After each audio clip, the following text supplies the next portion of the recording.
Is it on? Yes, it is. Good morning, everyone.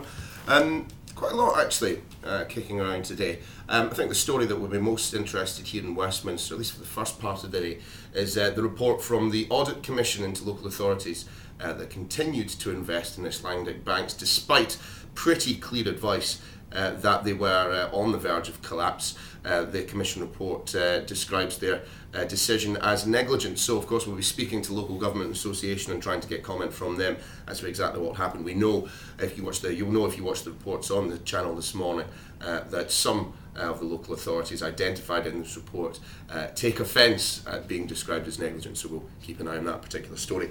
A couple of announcements today. Monthly sales figures will be out. It'll be interesting to see how those are performing month on month, to see whether, as we get further into this recession, consumer confidence really has been dented.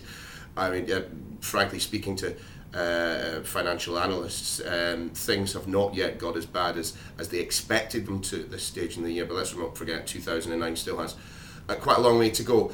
Also out today, council tax for 2009-10. I'm sure everyone who watches this will be interested to find out exactly how much they'll be paying, whether there's going to be much of a change. A bit of a spat brewing between the two main parties on this. You'll recall that the Conservatives have proposed a council tax freeze. Hazel Blears from Labour points out the fact that this council tax freeze only applies where savings have been made. The implication she makes is that for savings to be made, services have to be cut, and that hasn't even happened in David Cameron's Conservative-run council. So we'll keep an eye on that particular story as well.